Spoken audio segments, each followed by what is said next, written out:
All right, everybody, welcome back to the Link Podcast with yours truly, Link Brown. Today with me, I have a really special guest, a very old friend of mine from quite a while back. She doesn't look like it at all, but we've known each other for, I don't know, about 23, 24 years. She is a former Miss American Virgin Islands. She is a video creator and life coach at glamazini.com, a wife, a mother, and just an awesome person all around, and one of the funniest people you'll ever meet. So I just want you to welcome Roshini Cope. Roshini, how are you doing? I'm good, Link. Thank you so much for having me. All right. So I'm happy you're here. I'm happy you're here. So as I mentioned, so I always like to start with something that I know about people. So like I said, I met you, kind of not even met you, I don't even know, because you were a couple years ahead of me in school. Not that she looks like it again, not that you look like it, but you were. And I remember everybody said, "Oh, she's Miss Virgin Islands. She's Miss Virgin." I was like, "Oh, wait, yeah. That happened?" Yeah, exactly. It's exactly what happened. Know that? Oh, she's Miss Virgin Islands, and I was like, "Well, she's really tall. She's really good looking. We're little freshmen. I'll just keep to my place and you know, just relax." I was like, "But you were just always like, you know, just super social, always good with everybody, just super welcoming to everybody at school." And I didn't know those whispers were happening. Listen, huh? I just learned that. Well, yeah, well, that's how it is, because you're not actually supposed to know. Right, exactly. That's the world. That's the world. So yeah, I just always, you know, just even from afar, again, we haven't talked in a long time, but it's going to be really good to catch up, learn more about what you're doing. I'm always really happy because I see your videos online and I just go, man, she's really funny. And like your story is great. So like I said, I'm interested in everybody learning more about you. So, all right, so let me just start here. So you're the former Miss American Virgin Islands. Like, how does that even happen? Okay, so I am Miss American Virgin Islands 1995. Okay. Do math on that one. It happened because growing up, I was into pageants. I did my high school pageant. I don't remember what I placed. I think I was first runner-up in that one. I did something called Talented Teen. Also don't remember what I placed. I didn't win, but I placed something. I always placed something, and I always got Miss Intellect, which was all my father cared about.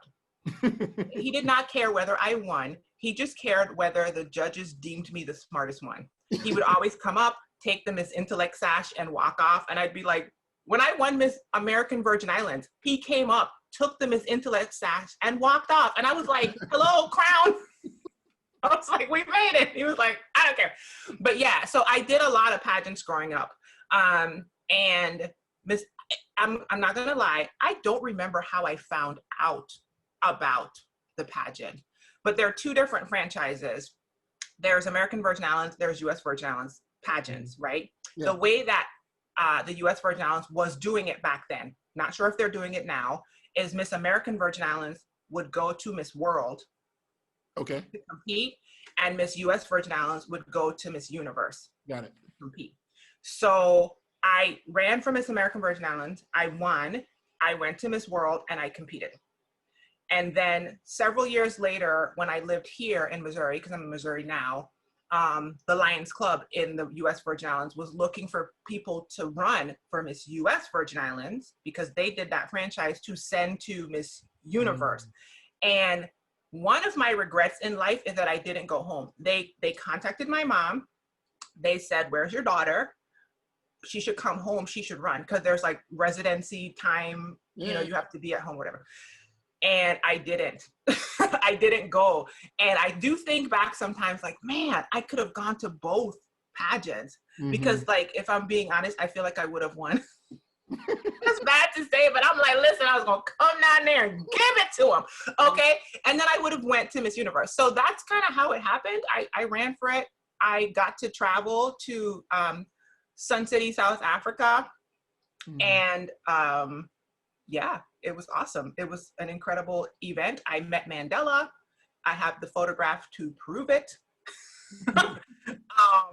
It was pretty great. Now, when I went to Miss World, I was just happy to be there. So I wasn't even like, oh my God, I have to win. And when you get there, a lot of people from other countries have been, I mean, they have been getting ready for this their whole life. Yeah. This is like, some of these other countries take this thing to a level that clearly the American Virgin Islands, we were not even thinking all of that.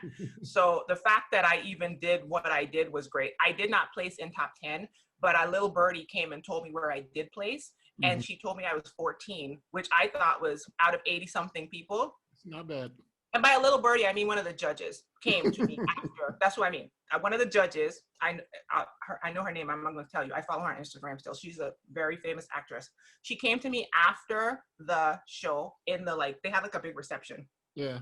You know, and she came up to me and she said to me, I just want you to know this. I was really rooting for you because in Miss World, they kind of pick like, they don't say it, but they pick like a queen from each area of the world. So like one person from the Caribbean to be in the top 10, one person from Africa, right? Like they pick like a queen. And my friend, Michelle, was the top 10. She was Miss Trinidad. And she actually placed second. I think she came in first runner up. I think she was like the second person in line to win. And I told her that was going to happen. We were like really close. And I was in her room and I was like, you're going to place higher than me. And she was like, no, you're not. We're like the same person. And I was like, we are literally in post-apartheid South Africa. And there's like 3 people with my complexion. I'm not going to place. And you're a tall Indian woman. And she was like, you're just making that up, Roshini. And then she got first runner up. And I was like, yeah. So no, it was one of the best experiences ever. The only thing that I regret is that it happened when I was 19. You know what I mean? So like when you're 19, like you experienced it and it was great. But like now that I'm older, I'm like, man, if I could do something like that now.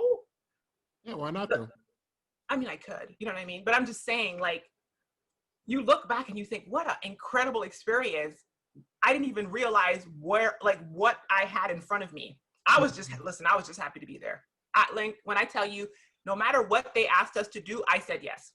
Anybody want to film a commercial for the television thing? Me. Anybody want to go on a safari at the crack of dawn and see some animals out in the bushes? Me. Anybody want to dance on the, the little intro video where all the girls are like, we're happy to be here and we're singing and dancing? Me. I was like, whatever y'all say, I'm there. Anybody want, I was like, I cannot believe I am here. Me, just me. I'm just skipping around having a good old time. And I was just like, oh, right, I'm in a pageant. It's really funny because I'm going, wow, your confidence level is obviously very high, but I a little bit, yeah, okay. Just slightly. I don't know, just slightly. But it's really always like, it's interesting because when I think about it, I'm going, okay, the stereotype of a beauty pageant lady is like, she's so not just prim and proper, because you're prim and proper, but you're so real. You're not like I don't feel like any sort of pretentiousness or anything like that. And I go, wow, I'm like, okay, interesting. But I do wonder maybe where that maybe that's why I didn't get first place, because I don't consider myself to be that competitive, if I'm being honest. And to me, that has been a fault of mine, that I do oftentimes go into arenas where being a competitive person would probably aid me in some way, shape, or form. And I'm just like, I love everybody. You guys, come on, let's have a good time. And the other people are like, I mean, just like, I'm here to win. Right. Okay. So yeah, maybe I would have gotten a higher ranking if I was coming in blazing. Or yeah, maybe, perhaps. But I'll tell you what though, I was chatting up. You see how I'm talking to you right now? I would go, the way that the judging works is there's preliminary judging. I don't know if people know this. So when you see the show on the screen, most of the judging has already occurred. We are told it's 80 something women, you know what I mean? So there are opportunities for you to be judged on, I don't remember all of them, but like your swimwear. So we would go to like it was like a room in the conference center or the hotel or whatever. and in groups, you know. And I was American Virgin Islands, so I was contestant number 1 out of 80 something because of women. the letter. Because of the word Okay, American. okay, got Yeah, it. so me and Miss Australia were always like up on each other for Okay. everything because we were right. So so I would be like the first one to go to stuff. And so you do your, you know, you do your visual stuff, you know, your gown, whatever. But the ones that I enjoyed the most were the meeting with the judges. Yeah. That you would sit down in a room with the judge like this and talk to them, and they would ask you all these questions. And you know, that's where I shine. Yeah. Link, I park myself down and I hit them with the, and then when they're done, I'm like, I was me. I was in there like, I didn't even know I was supposed to be all like, you know, yes, and I would love to represent the islands in a beautiful, I was in there cutting up and making people laugh. It was great. And it wasn't until, I'm not even gonna lie to you, I didn't even know who some of these people were. So I didn't have them in my mind in this like high place. And then later I would find out, oh, that's who I was talking to. But isn't it funny yeah. Isn't it funny that you can come in whatever 14th place or something, whatever, like being yourself. Yeah, that's what I'm saying. The another person who told me 70 was Emma people. Sams. Do you know who Emma Huh? Sams is? She's an actress. If you look her up, Yeah, yes. Yeah, she was one of the judges. She came up to me afterward. She didn't have to. I just thought it was such a wonderful gift, Link, if I'm being honest, because to be in a show like that, you have no feedback if you're not top 10. Mm-hmm. You're just bottom 70 something, right? Right, exactly. I have no idea why this woman felt the need to come up to me in my, you ready for this? Thrift store dress that I bought down the street from Carnegie Mellon at Crimes of Fashion. I wore a dress from Crimes of Fashion, a thrift store that I bought down the street at Carnegie Mellon after the Miss World competition to the reception. And when I tell you I was working it, and I still have it in there, it's still in the closet. Yes, it is. And I was cute in my little thrift store dress. And she came up to me and she was like, I wanted you to know that we were, you know, going back and forth between the people who were going to be the person who was going to be the top person for the Caribbean to put in the top 10. And she was like, I was really rooting for you. And clearly, you know, we chose the other person, which I told her, I was like, I'm happy. That's my friend. Like, I'm so happy for her. I told her I'm happy for her. And she was like, yeah, but I just wanted you to know that you were like 14. And I was like, wow, that's really cool. And I, you know, I left and went about my business. It wasn't until years later that I realized that was really a gift for her to tell me that. Because there's no other way for me to know that information. Yeah. And I was like, huh.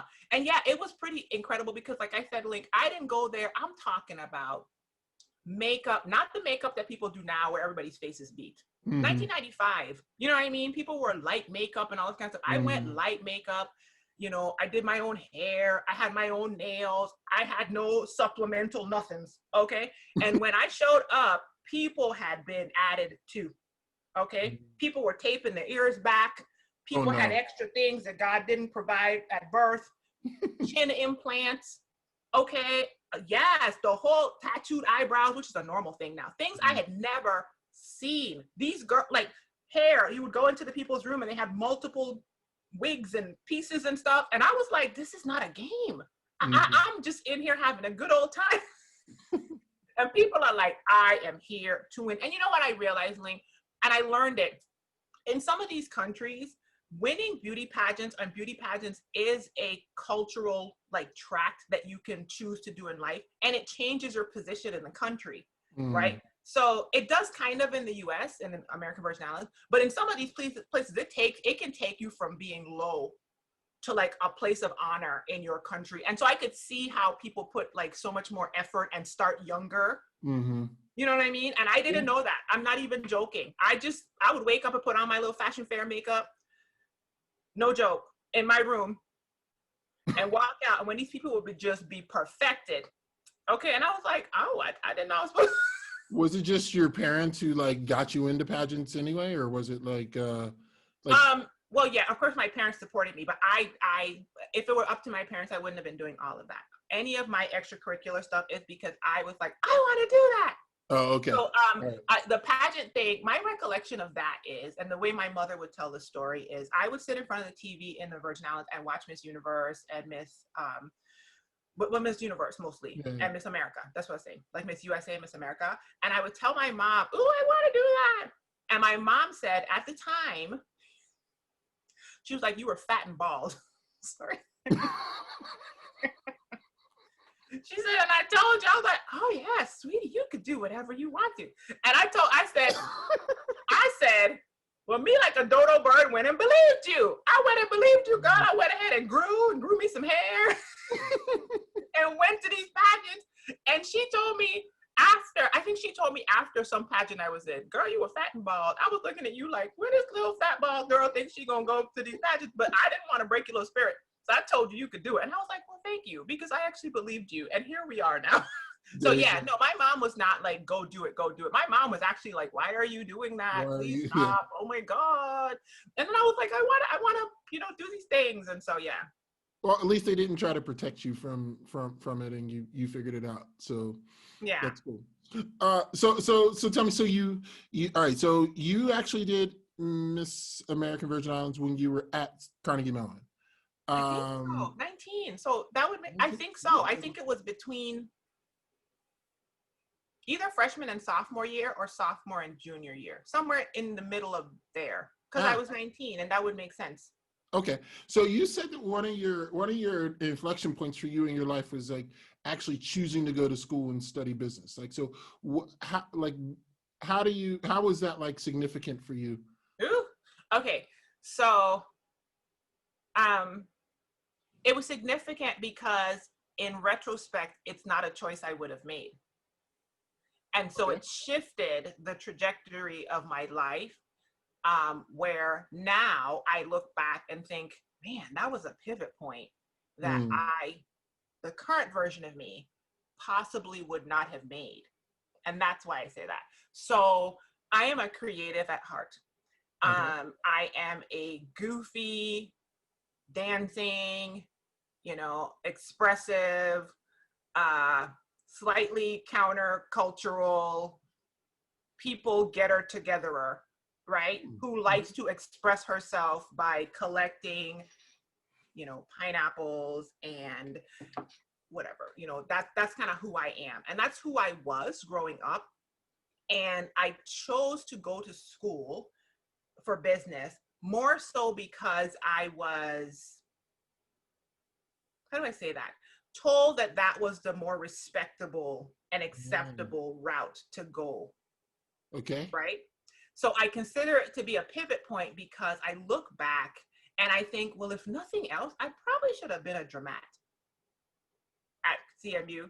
Yeah. I hung out with the dramats enough. I stayed in the fine arts building enough. I lived in that building. Okay. I was like, these are my people. I don't know what these other business people over here talking about.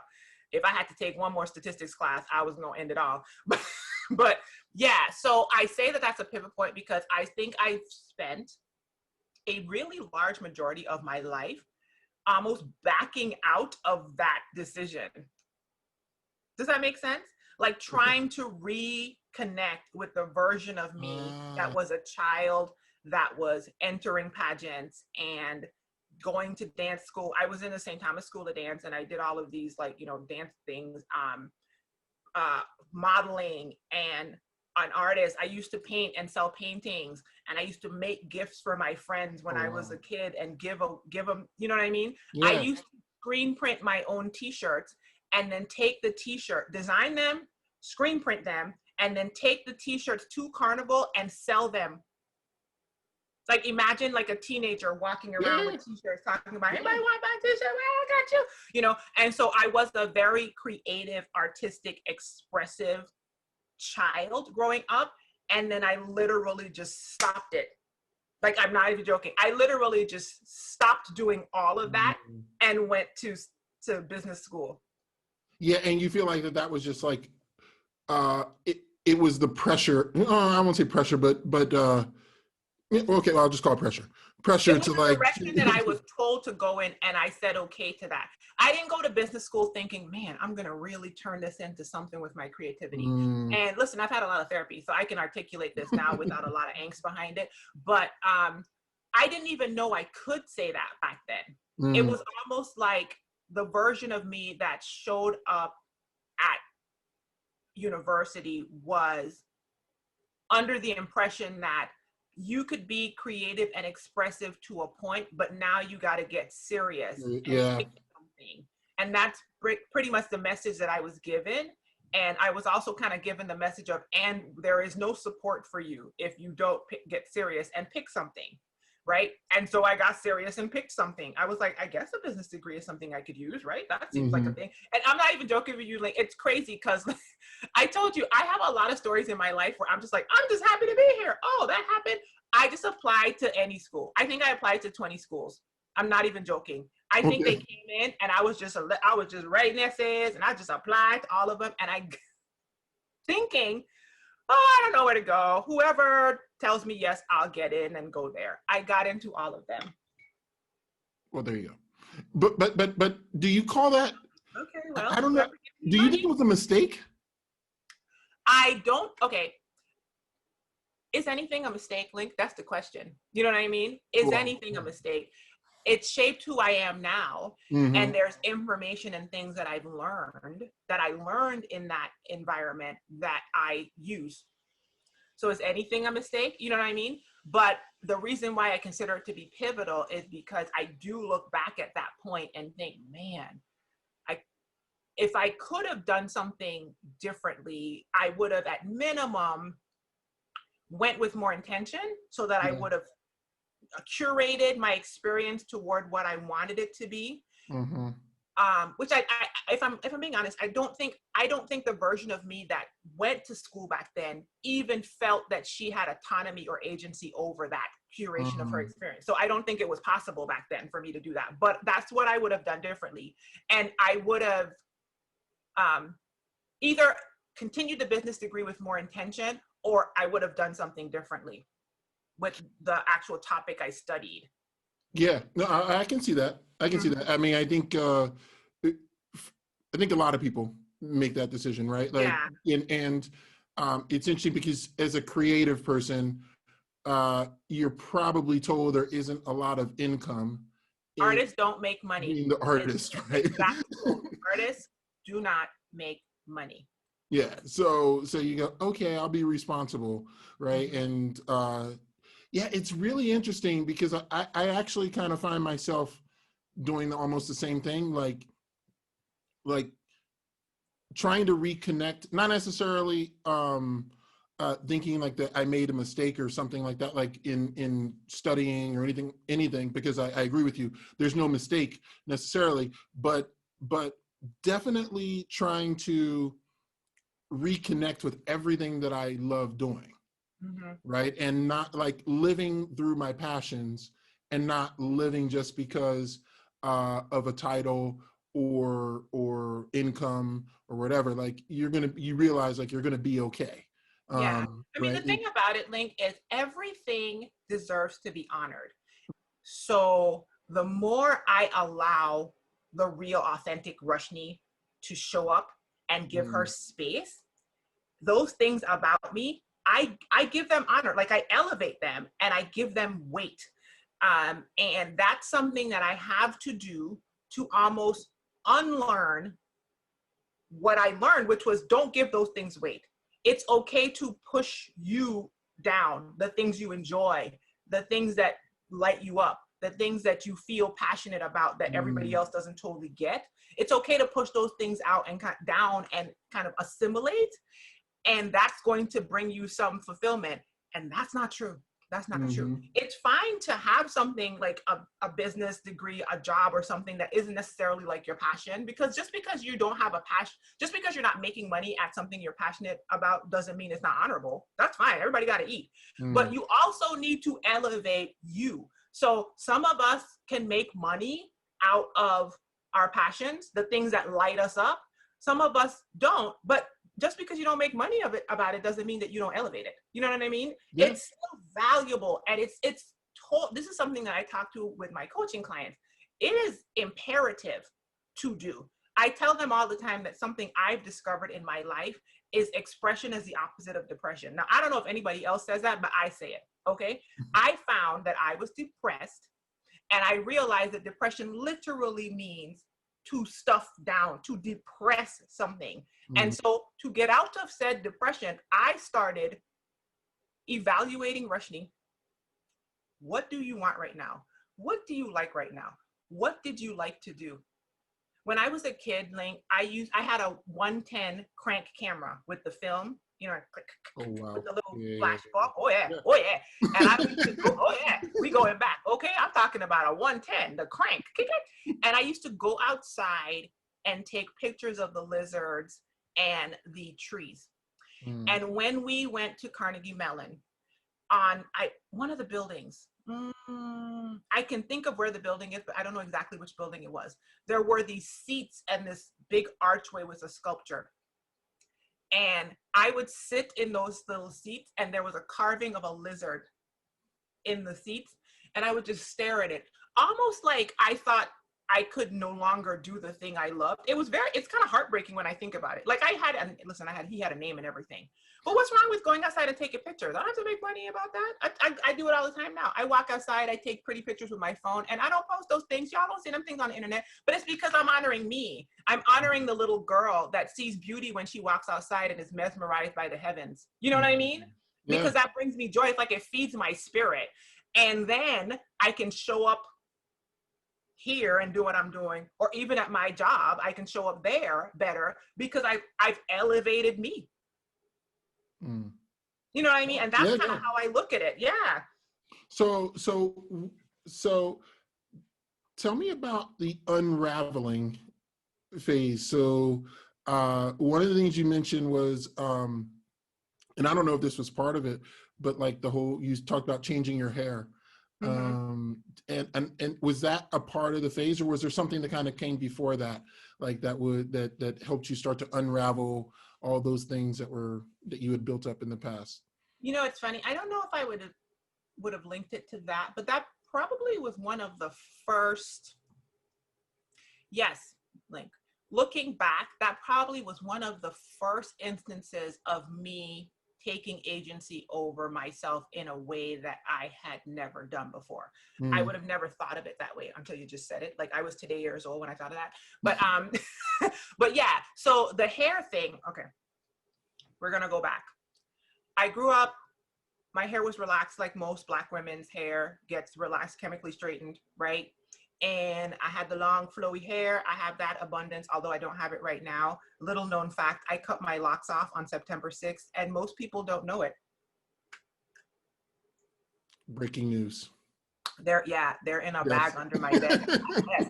So for all those people who said, oh my God, I wish I could have your hair, girl, can I buy some bundles? You might be able to. Okay, I might bundle them jokers up. Anyway, you too can have Glamazini's hair. Hello? No, but so anyway, I went away I had the long flowy hair. I do not have a problem with my hair growing. It just does that. Went away to college.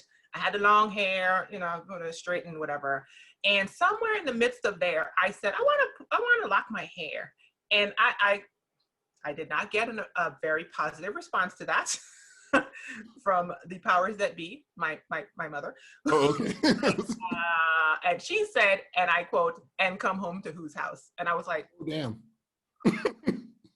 oh, okay. So because she was paying for my school and I'm not stupid, I kept my hair exactly how it was until I got a job. And when I got a job and moved here to St. Louis, I cut all my hair off. And so, yes, that probably was, looking back on it, one of the first times where I was like, okay, I'm going to present Roshini the way Roshini wants to be presented. And the way Roshini wants to be presented is this hair got to go. This long, straight, relaxed situation on my head got to go. Now, listen, everybody got their own situation to do what you're doing. But that I didn't want it. I was like, it got to go. And so it was a pivot point because absolutely it was my first attempt at agency over myself. And I started researching online what to do with my hair. Barely found any information because, as I mentioned, this was a long time ago. It's not 2020. Okay. This was 1997. And I think 97. When did we graduate? 97. Right. And I found a small B-board of women talking about, I'm taking it back. Okay. I'm taking it back. In the chat room, it's a B-board. Cassettes still, okay, people didn't have their own laptops. I'm taking it back. And Yeah, I joined the board, and we would be sharing information about like how to do our natural hair, because nobody knew, right? If your hair is relaxed and the texture of your hair has changed when you're a kid, you don't know what to do with this thing on your head. And I think the pivot point in that for me was I decided to record it online and share it. So In I the was late like, 90s? yeah, Oh, wow. I wasn't doing video back then. I started a website called Roshini.net. It was hand coded because I HTML, right? Because school and then work, I just knew how. I coded a website. This was pre-Facebook. This was pre-blogs. This was pre-everything. I coded a website, Roshini.net, and I would do updates, very blog style. Like I think back on how I had it set up, and it was like, there was like, none of this vocabulary existed, but Right. it was basically a front page with a feed. Like whenever I did a new post, I would put it at the top, and then they could click through, and then it would be like how a blog post is, but it was hand coded, right? And I would share my updates, my journey on my hair stuff. And it was probably like 2 and a possible of it. Like I literally, I'm not kidding. I think there were like 2 of us, maybe 3 of us that I could think of doing that at the time. And then a lot of people had photo albums on this website called Fotki. So I say it's pivotal because, one, as you just aptly pointed out to me, it probably was one of the first times that I had a exerted agency over like how I wanted to show up in the world. And 2, it's pivotal because I started to document it, and that documentation turned into Glamazini website, which turned into, you should do videos. You seem like your writing is funny, which is how I got on video. People commenting on my blog saying, your writing is hilarious. You probably be really funny on video. And I'd be like, what's the video for? And they were like, YouTube. I was like, the place where they put cat videos, people be out there. And I went out there, and there were women out there doing their hair. And I was like, well, let's see what they doing. And then the rest is history, because now I'm on the internet goofing off. So yeah, it was a big deal. But yeah. So you start to take agency over your life, which is great. And so like I thought about it. So when you told me this at first, I was thinking about going from beauty pageant to natural, right? Like there's a certain vision that people want of you in the world, and then like now you're saying, no, I'm going to be natural. And I don't know if that like, did that play into it at all, or? No, it didn't. Because if I'm being honest, no, I wouldn't say it did. I, in the beauty pageant, because I think the last pageant I actually did was Miss, it might have been. And then I was like, I just want to change I wanted locks. And I was like, I just want locks. So no, it really wasn't like, you mean in the sense of like kind of rebelling against the beauty ideal of like, Yeah, exactly. Yeah, no. I mean, once again,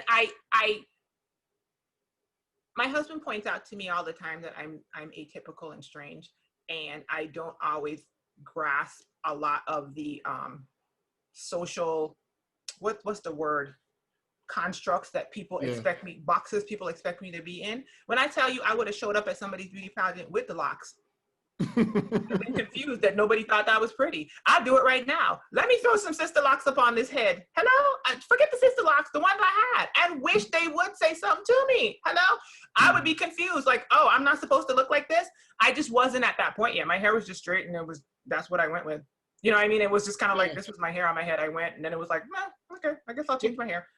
Yeah, it makes sense. It wouldn't play an impact, particularly the way that you went about the whole pageant experience anyway. Again, completely countercultural to what most pageant goers do, you know, like. That's what I'm saying. I kind of wish I could go back and see what would have happened if I went in competitive.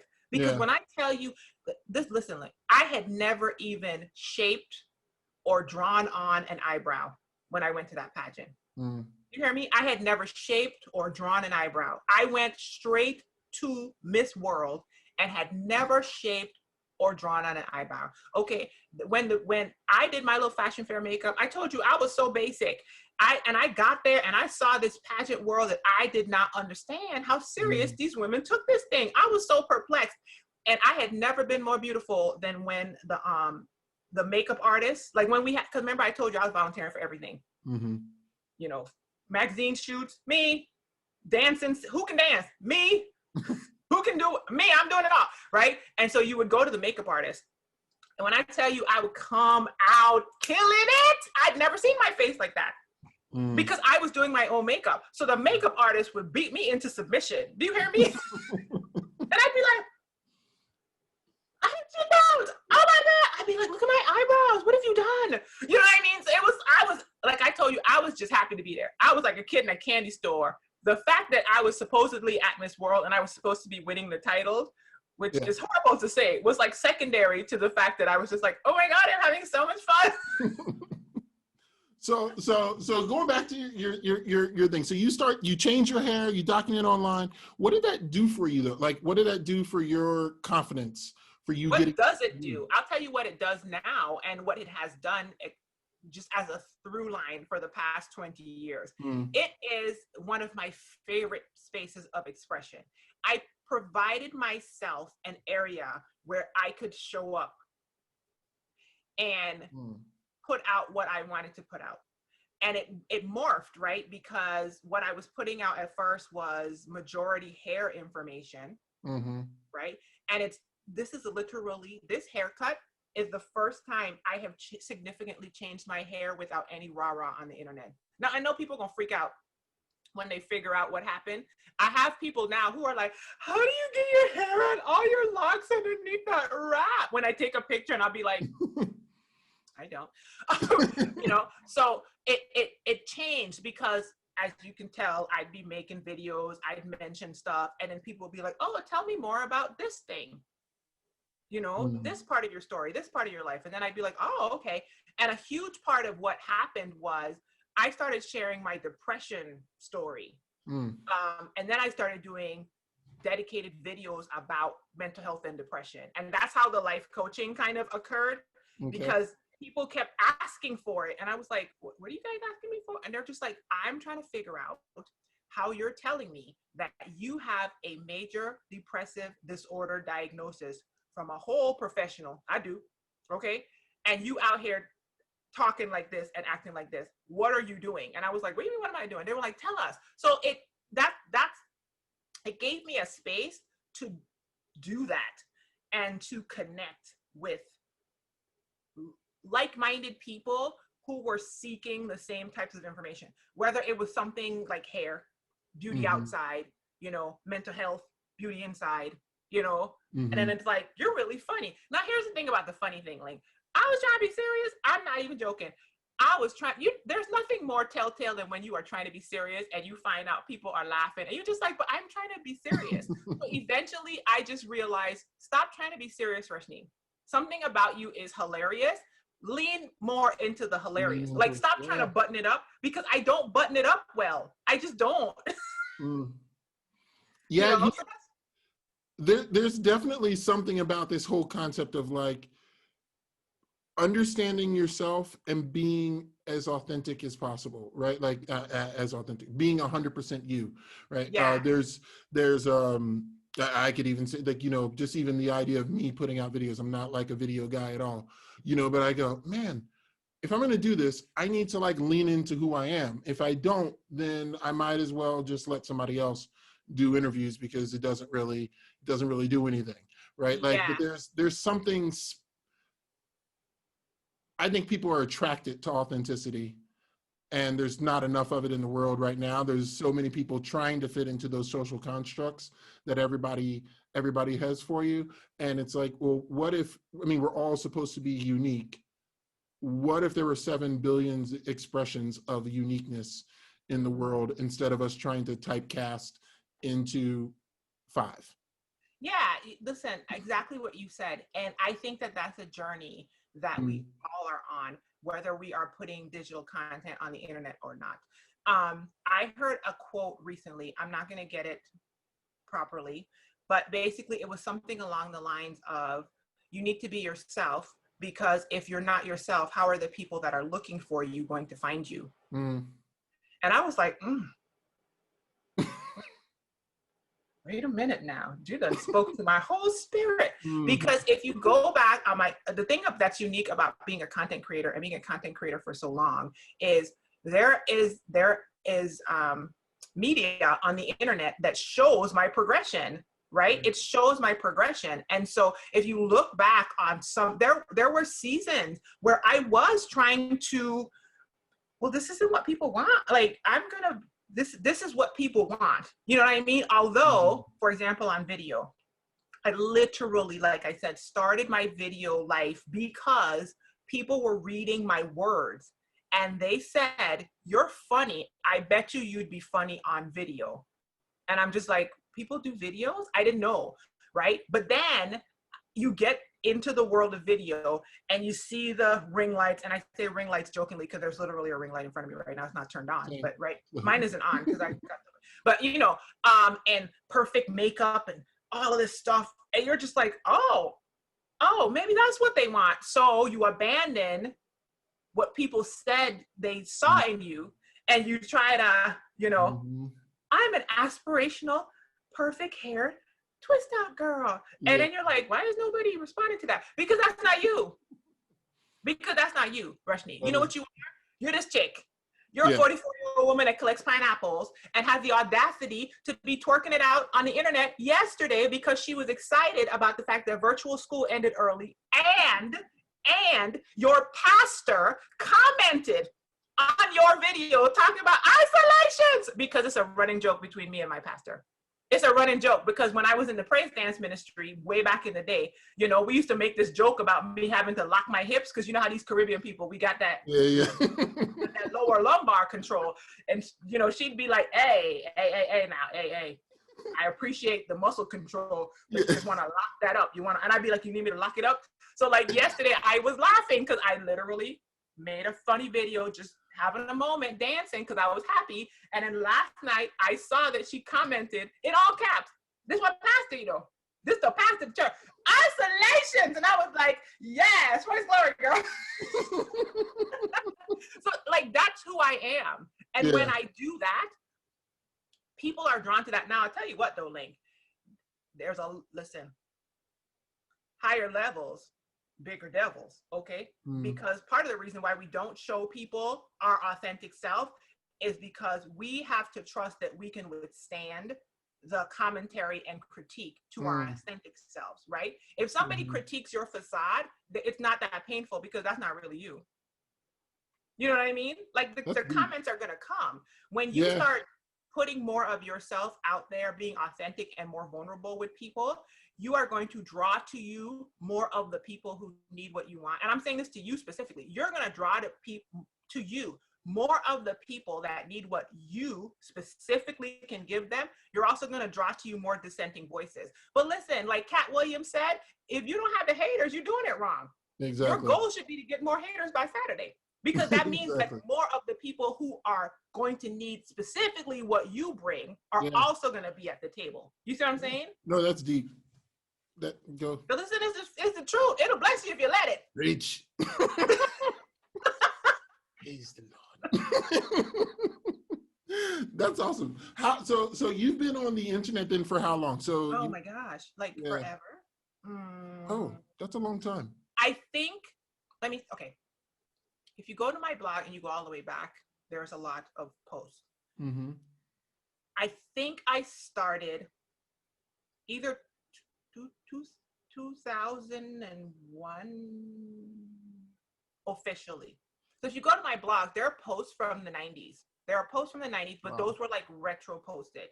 So I think I actually started Roshini.net either 2001 or 2002. Okay. Somewhere in there. All right. And I have consistently been putting up content on the internet for 2 decades. Okay, that's a thing. Wow. Yeah, that's amazing because most people are just kind of getting hip to it, and it's great because, like you said, you're able to express yourself as you are as well. So now you're how long have you been married now? You've been married for. Ooh, that's a trick question. What year are we in? Carry the 4. I think it's gonna be 15 this. Yeah, it's 15 this year. So we're 14 now. 15 in November. Cool. All right. So if your husband's mad at you because you got the year I wrong. might have it wrong. It was at 14. We were married in 2006. What did that make it? Oh, Jesus. Continue to pray, saints. Mhm. Cool. And your son was born. Your son is 8, right? My son is 8. Uh-huh. Son is 8. So you've been pretty open about your son's challenges, and maybe you can just explain to us a little bit about him and how that's kind of affected your family life. And Sure. Okay, let me show you my shirt. Can you see this? It says, "When life gives you pineapples, make pina coladas." fair enough. Listen. I have to show you that so that you can understand the story. And just that's a through line in my whole life. Okay. When I saw this shirt, I bought like multiple of them. And then I ended up giving one to a random woman in the parking lot because she was wearing a pineapple shirt. Life. A pineapple dress. And I was like, oh my God, I have this extra shirt in my bag. You need to have it. What's up with the pineapples anyway, by the way? The pineapples are a symbol of my joy. I'll give you a quick rundown. It started with duckies, right? Okay. One day I heard somebody, when I was younger, I heard somebody say, be like a duck, you know, things should roll off, float on top of the things, and things should roll off your back. And I thought, oh, that's inspirational in some weird way. And so it started with duckies, right? Literally. This is sitting here because it started with duckies, right? As I got older, I just realized that the color yellow, 1, looks good on me, and 2, just makes me happy. It just makes me happy. It just does. Then I started with Funshine, which is this joker right here. I got this Funshine bear at a Costco. I saw it. I wanted it. The adult in me said, you are an adult. You do not buy Care Bears. And I left. I came home. I couldn't stop thinking about it. I went on Instagram and told Instagram, I'm going back to Costco to get my Funshine bear. And I documented it, and it was hilarious, right? So this bear has sat in the back of all my videos, and there's a miniature one that sits in my car, okay, because I need a writer. And then it transformed to pineapples just because they make me happy. And so if I'm being serious, let me be serious about the pineapple thing now. It's an intentional emblem of my joy. That's what it is.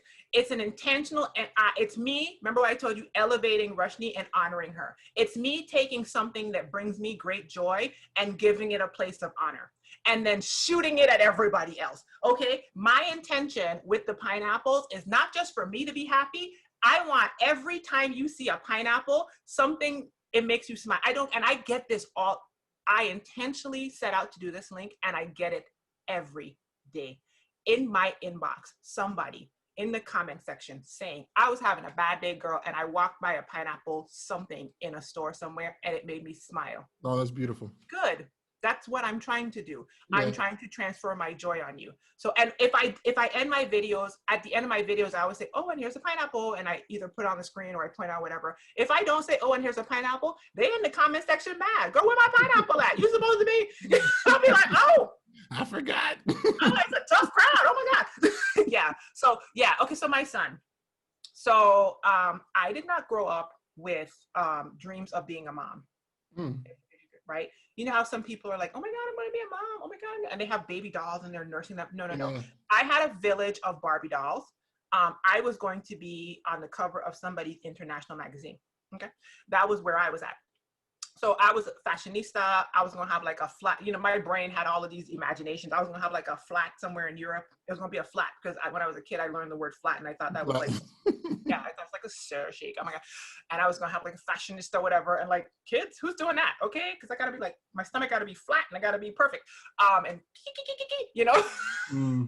that was like my aspiration. So fast forward now, I'm married. My husband and I are like, let's have a kid. And I finally am like, okay, we're going to go for this. And if I'm being honest, the experience was thwarted at the beginning of my adult life because of depression. So when you deal with mental health and depression, you're not exactly like, let's bring another human into this world. You're not. No. You're just like, what would be the point of that? Save everybody from this foolishness. Like, that's where your brain is, right? So anyway, I had kind of gotten out of that space and was like, hey, this seems like a thing I would want to do. It does seem like a good thing, blah, blah, blah, blah. So in that space now, we decide, okay, we're going to start trying. I'm probably going to take a few months because my brain has seen all these other people trying to get pregnant online, and it takes them a long time. And that is not the case. I got pregnant immediately. And I was like, wait, what just happened? I was so like, wait, that was supposed to take a few months. It was just a warm up. Yeah, I thought like, oh, this, my body is gonna be like, what are you doing? No, oh, absolutely not. My body was like, we're ready to go. Mm. He's in there. I went to the doctor. The doctor was like, you're very pregnant. Whatever the hormone is they measure, they were like, and the thing is, I didn't go to the doctor for the pregnancy test. I just had a doctor's appointment on the schedule, went in, and they were like, has anything changed? I was like, well, I haven't gotten the period. And they were like, intentionally? I was like, I think so, but it seems too quick to be happening right now. They were like, let's get the test. They grabbed the test, came, and they were like, oh, your numbers are high. Maybe you're having twins. I was like, whoa, wait a minute. They were like, might be two babies in there. Oh my God. Yeah, so it was a little freaky. So anyway, all of that happened. They gave me the projected dates and all of that kind of stuff. I have zero experience with children. I had never changed a diaper. Remember, I did not grow up thinking, oh my God, I'm going to be a mom and all. I didn't think of that. Mm. And got to the 20-week ultrasound. So I found out about my son on Halloween. That was the day of the first test. Okay. I had my 20-week ultrasound scheduled on Valentine's Day, and his due date was 4th of July. So I used to call him holiday baby. Well, I used to call him flicker bug too, but yeah. So I went to the 20-week ultrasound, and my sister-in-law had a baby prior, right? I think her baby is 7 or 8 months before. So she had kind of prepped me. Like, this is what goes on. They do all these measurements. They tell you the gender of the baby, or the sex of the baby. And I'm like, okay.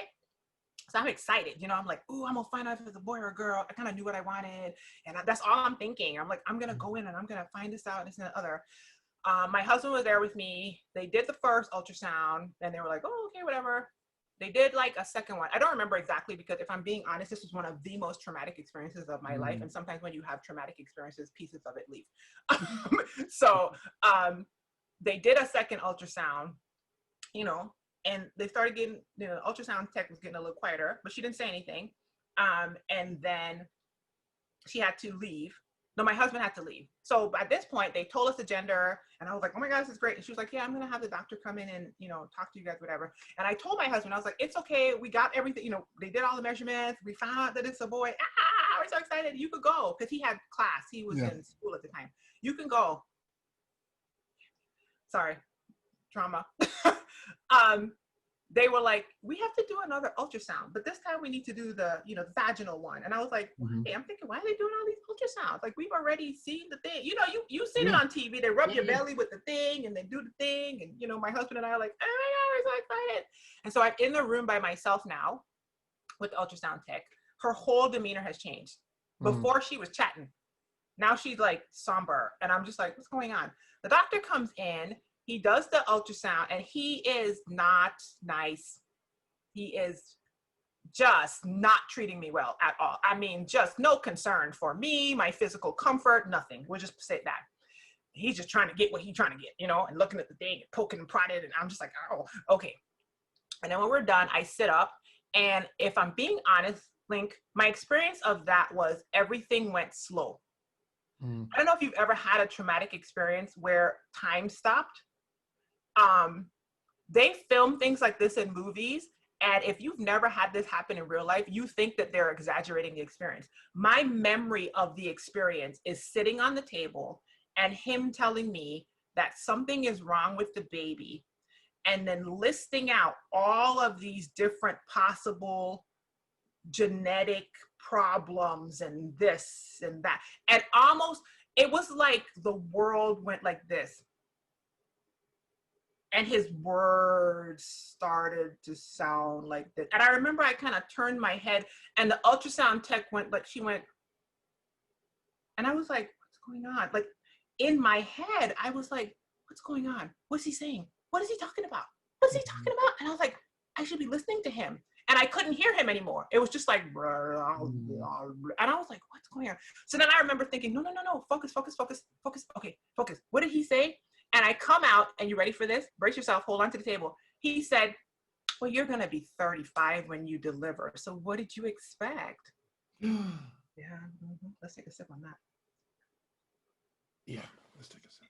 And I was like, wait, what did he just say?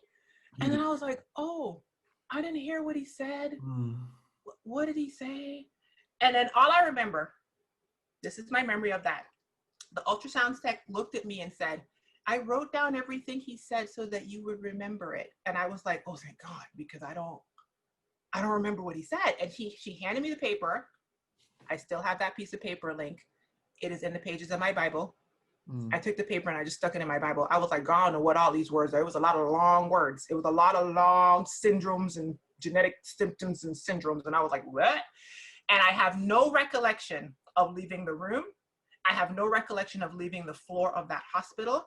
I have no recollection of the elevator or walking through the first floor. My next memory is standing outside the building, walking to my car with the phone in my hand, calling my husband and saying, don't go to class. Something's wrong with the baby. Got in the car, had a little moment, drove home toward the sunset. I told you how I love the heavens, right? It just happened to be one of those sunsets coming over the hillside where like the sky looks like somebody took red, pink, and orange and yellow paint. You know those sunsets where it's like somebody smeared it? And I still remember driving home. It's kind of weird to recount like what I consider to be a little bit of a mental breakdown. I was having a breakdown, muttering to myself, it's a boy, it's a boy, it's a boy. Because I was stuck on, I'm going to celebrate. How am I going to tell my mom, like, how am I going to tell people the gender of the baby? How exciting. You know, this was before gender reveals. So people weren't really doing that, but I was excited. And so I'm just, it's a boy, it's a boy. I'm driving and I'm looking at the sunset.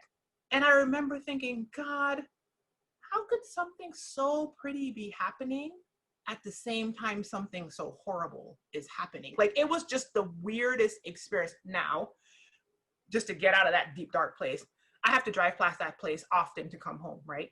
The sunsets vary and change. They have been beautiful purples and blues and everything. I've done photo shoots in that same spot.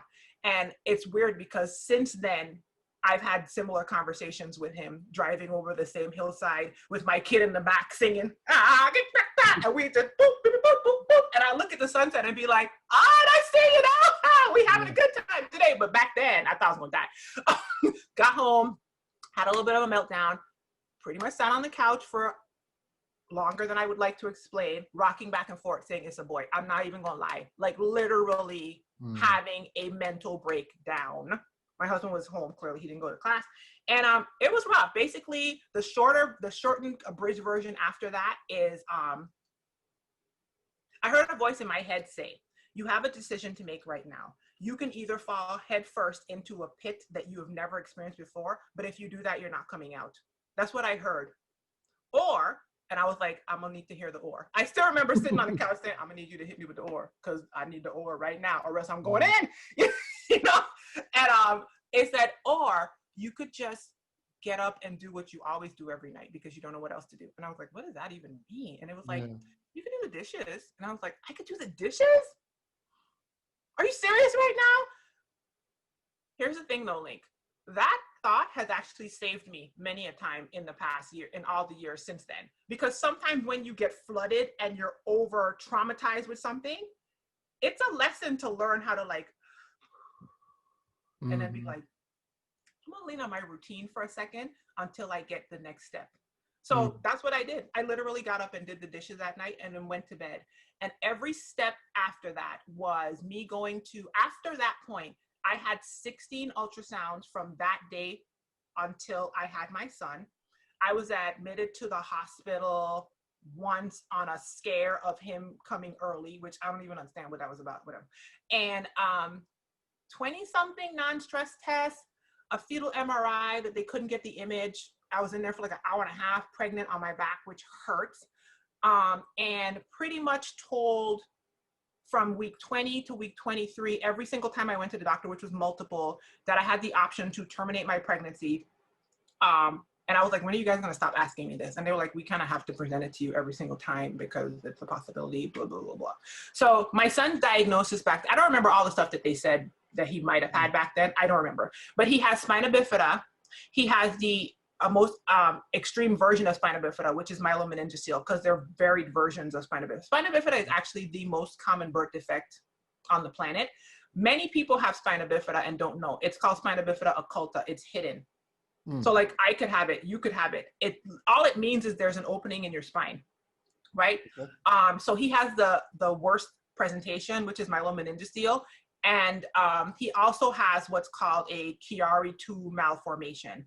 And so it's a fancy way of basically saying when a baby's developing, their spine closes. It's one of the first things to close.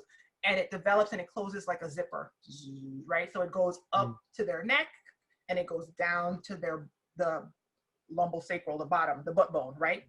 The bottom didn't close properly and the top didn't close properly. So it closed, it closed, it closed, it closed. These stayed kind of open. This is spina bifida on the bottom. This is Chiari-2 malformation on the top. Mm. So my son is, I mean, fast forward, we did 5 weeks in the NICU. We've done so many surgeries. I don't even know how many surgeries we've had. Lots of them, couple 3 brain surgeries, leg surgeries, all the surgeries. We've had lots of surgeries. My son has, you know, scars or whatever on places. But right now he is in virtual 3rd grade. Well, right now he's downstairs playing Roblox. That's what he's doing. They told me he wasn't going to talk.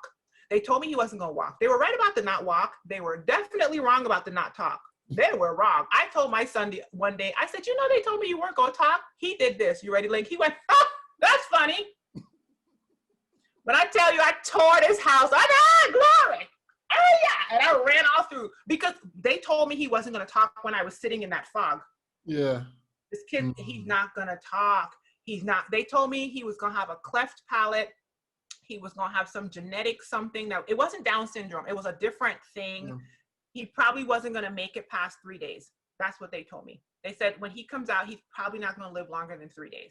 And so my entire pregnancy from that moment on was poking, prodding, and being told this kid's going to die. This kid is underweight. This kid's going to have all these heart problems. This kid's not going to speak. You're basically going to potentially just have a baby that dies at 3 days. And if he does live, you're just going to be wheeling around a body that can't speak and is just, that's basically what they told me. So you probably want to terminate this. You don't know what you're getting yourself into. This is hard. And my thought process was, well, if he gonna die anyway, I mean, listen, my brain was like, first of all, if he gonna die anyway, I'm gonna let God do that. I'm not gonna do it. I mean, listen, no judgment to anybody that makes those choices. I just didn't make that choice. You know what I mean? I was like, if you guys are telling me that he's going to die anyway, I'm going to let him die naturally, or I'm gonna see what happens. And that's what happens. I have a 3rd grader that I do virtual school with right there. He's downstairs right now with Roblox, okay? And he has a custom rainbow wheelchair that they told me couldn't exist. But listen, when you ask different questions, you get different answers. Okay. I mean, that's the longest version of it, but that's basically what's happening. It was one of the more traumatic events of my life, the way that happened. But he is like looking into the sun. You know what I mean? He's like, look, you ever turn your face to the sun? Yeah. And everything bad goes away. Yeah. I look at him often and I think, I can't believe they told me not to have this kid. I just cannot. Like, I'm like, is it hard? It's the hardest thing I've done. It's up there. Okay. He is the hardest, most complex, wonderful, scary, amazing thing I've ever done. And he's my best work. Like, seriously, like if I end it all right now, y'all could forget all the pineapples. Check out what's his face downstairs. You know what I mean? Talk about, that's funny. And I'm like, I know that's right. And you know what's crazy? They told me he wasn't going to talk, but his timing, his comedic timing is coming in Link, and it's a wonder. There's nothing worse than being a parent that likes funny jokes and having your kid hit you with a joke, and you're supposed to be the parent. You know what I mean? Like, you're supposed to be the parent, and you're just like, the timing on that comeback was incredible. The neurology is great. And I'd be like, you're not supposed to say that to me. Wait a minute, I'm your mother. You're not supposed to be, did you just say that? And he'll be like, and I'm like, that's so crazy. So yeah, it's hard. They were right. It is hard. From what I have seen being in the spina bifida groups and stuff, yeah, I mean, it's a lot. It's a lot. It ain't for the faint of heart. But listen, when life gives you pineapples, I make pina coladas. Okay, that's what I do, and he's pretty awesome. I first of all, again, it's an amazing story, and it's great to like, you know, it's a hard decision, and signing yourself up for something that whatever most people would call difficult and or in some people's heads impossible. But it's like my brain thinks back to just our conversation about authenticity, right? About like you making a decision that's authentic to you. That's not like, it doesn't matter like who's saying what's going anywhere. Like it's like all these things that you love, whether it's painting or the sunsets and everything, you realize like, wow, like I'm making a decision that's right, like that I feel like is for me, and like exactly what I'm supposed to make. And it's amazing, like God like does, he does things that people say that can't be done. So Yeah. And you know what else is interesting is I was just talking to my coaching clients about this because we have like bi-weekly calls, and we were just talking about this book that we're reading through. And I was telling them that often, help me get this out, God, what I've experienced and what I notice in other people when I help them is we don't go into the difficult and deep places because we don't trust God, other people, whatever, but more so because we don't trust our ability to withstand it. Yep. We haven't figured out that we are strong, and like what we're looking for is in here. Yep. And so we were having a conversation, and I was telling one of the ladies what I would recommend to you, because those who seek find. I was like, listen, you in a group coaching, most people wouldn't even be in this group. Okay. So if you're looking for it, the good news is you're probably going to find it. That's what you're focused on. You're going to become, you will find it.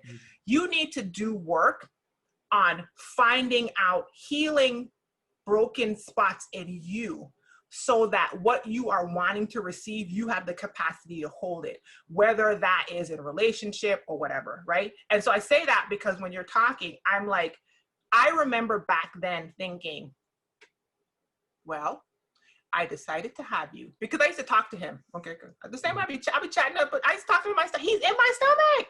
How you gonna be in my stomach and I can't talk to you? I gotta talk to you. So I used to be like, well, you're in there. They're telling me you're gonna die. What you think? And in my head, I'd just be sitting there thinking, I'm not gonna kill you. I mean, like, I'm just like, and listen, I say that understanding that it is a difficult decision. You know, when the conversations about abortion and what people believe and all that kind of stuff come up, I am deathly silent. You know why I'm deathly silent? Because I understand that most people who are weighing in on that topic have never had to make that decision. And when you sit in a place where you have to make that decision for whatever reason, like my reason was a different reason than another person's reason, but it was still a decision I had to make, and it was offered to me multiple times. You have immense grace for anybody who's sitting there with a child in their stomach and is in a position in life where they need to decide something like that. You can't judge, like you just can't. I can't do it. Okay, so whatever, I'm never going to do it. But my choice was, I'm going to sit here. I'm going to see what we're doing. I literally remember thinking, I need to keep you safe. We're going to sit here and we're going to see what we're doing. You know what I mean? And so, and I trusted my ability to withstand whatever came next. Like I remember sitting there and thinking, if you die, that's going to be rough.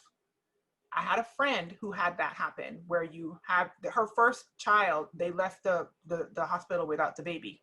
And that's traumatic, right? Because you come home to an empty nursery. You have all these plans and the kid is not there. And I was like, well, I'm gonna have to talk to her. I'm gonna probably come apart. Like, you know, but I trusted, I was willing to see what happened. Right. You know what I mean? And so even with what happened with my son, I didn't expect any of this. Are there things that came up that I wasn't aware of that are like new and difficult and that add in nuance to my situation that I don't even share online because they're just things that are private, right? Of course, because, right? But at the same time, like I said, he is a mix of the hardest, most wonderful thing I've ever done. And I think people sometimes will look and be like, oh my God, I can't believe you said that. But I'm like, I'm saying it because it's true and authentic. And oftentimes people will be afraid to say that this is rough too. they feel like they should be only gleeful. But there are some triggering and traumatic points in having a child that has special needs and or delays. It exists, right? I mean, I remember when we were young, when we first had my son, my husband and I'll never, somebody in front of us at church was holding their baby. And I was staring at the legs. The legs were just moving and the toes were wiggling. And I was like, toes wiggle? I don't know. I don't have, my kids' legs don't move. So I was like, toes wiggle. And I was thinking, I don't know that. That's interesting. I'm a mom to a whole human being and I don't even realize that toes wiggle. So I thought, oh, focus, Roshini, you're supposed to be listening. And I remember I looked up my head and I kind of looked at my husband out of the side of my eye, and my husband's eyes were staring at the kid's feet. And he told me later, he was like, there was a kid in front of us at church and I was looking at their legs and I was thinking, toes wiggle. And I was like, so was I. That's real life. And I can say that, like, I can say it. And here's what I learned, Link. When I say that on a video, if I express that to somebody, do you know how many people come in my comment section and say, oh my God, thank you for saying that. I'm sitting here in my house with whatever it is that I said, thinking I'm the only person having this thought, thinking I'm the only person having this dichotomy. And I try to tell people, I'm like, listen, where there's light, there is darkness, right? There's a shadow side, there's a light side. I'm not going to show you guys the light side and totally not express this could be here too. My choice though is the pineapples. My choice is to aim myself mostly toward the light side. But I'm going to tell you, sometimes it's hard. Sometimes it's frustrating. You know what I mean? It took me a year to get my son's custom wheelchair situated. And when we finally got it, COVID hit and it's just sitting there because we were going to place thousands of dollars on a custom wheelchair. And it's like, this is cute in the driveway. You know, like there are some frustrating things. I've had some really strange, horrible experiences with like equipment companies and, you know, trying to get the best situation for my son. But a lot of that is about trusting that no matter what, I'm going to figure it out. I may have never experienced it before. I had never done this before. I had never changed a diaper before I left the NICU. Did you hear me, Link? I had never changed a diaper. I'm not one of those women. 5 weeks in the NICU, the nurses changed the diapers and I let them. They did it and they were like, would you like to change this diaper to bond with him? No. I said, I'll be changing diapers. It's going to be diapers. I'm going to be doing it. So y'all do it. And then finally one day, I still remember the nurse. She was like, you know, Roshini, we have to see you at least change one diaper to put on his discharge paper to make sure you can do it. And I was like, why didn't you say that? Boop. And I was like, you know, that's the first time I changed a diaper. And she looked at me and I was like, yes, that's who I am. But I also trusted I can learn. Right. I've never done wheelchairs before. In my whole life, I didn't know I would ever have to know anything about wheelchairs. Now I can take my son's entire wheelchair apart and build it back. Not figuratively, literally. I had to learn how to fix the first one because the equipment company wasn't helpful. You know, so like you can figure it out. I trust my ability to expand and learn. And therefore, whatever life sends me, because for some reason it keeps sending me difficult things. I'm like, listen, you learned that you could grow and you can still find joy. I mean, that's the other thing too, Link. It's like, there's still joy to be found out here. It's like people keep throwing away 2020. All this stuff is happening. All these important people are passing away. It's a collective stressful experience this year. You know what I mean? We are all having like this very unique experience together. Yeah. And then on top of that, a lot of us are having personal things. My husband just left because he had to go to a funeral. Somebody who is younger than him got in a car accident. People out here died. My father died. And I didn't go to his funeral because of the lockdown. I watched my father's funeral on Facebook. Personal things are happening. You know what I mean? But is there still joy? Yes. Can I withstand that? Apparently. I mean, my father passed away and I'm sitting here talking to you, right? I mean, laughing. And I think my father would think that was great because I get the humor from my dad, right? So the whole funeral, I was laughing. I told my husband, I said, I'm supposed to be crying and I can't stop thinking about how he would have been at his own funeral. Y'all being too serious. I don't know why y'all being so serious about this. This is ridiculous. Somebody needs to fix so-and-so math. They don't say falling down. You know, like I was sitting there thinking my dad would be joking around right now. I'm trying to be serious. And yet there is still goofy joy coming into my brain. So, you know, anyway, I don't know if you asked me all that, but that's kind of how Yeah, that's how I kind of try to look at it. It's like learning to trust me. And when I find a place in myself that isn't trustable, like I step on it and it hurts. My trigger is my teacher, right? I'm not running from the triggers nowadays. I'm turning to them and saying, ooh, what was that? But then I think, you know what? If I do the work to heal that up, it's going to be able to hold something. Yeah. It's like how I look at it. Oh. You know what I mean? I don't know. So. No, oh, wow. Will you be my life coach? That's awesome. That's amazing. That's good stuff. Rush, it's yeah, again, your story is just inspirational. I really appreciate you sharing. I really and I know we had to wrap it up here soon, but yeah, first of all, I'm just inspired by you, by your authentic self, by you leaning into your what some people, their challenges, right? But they're also opportunities, and they're beautiful at the same time, right? Like, and I love the way you're dealing with it.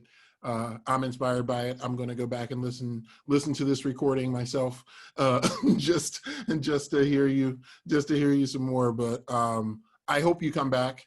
I hope. Yeah, this was fun. Yeah, I'm glad. So there's lots of topics we could get into, but I'm just really happy that we're able to spend a little over an hour together. So. Awesome. Well, thank you so much for having me. And it's nice to catch up, because like seeing you in real life, which is not real life, but video life. Yes, we're exactly. Hi, Link.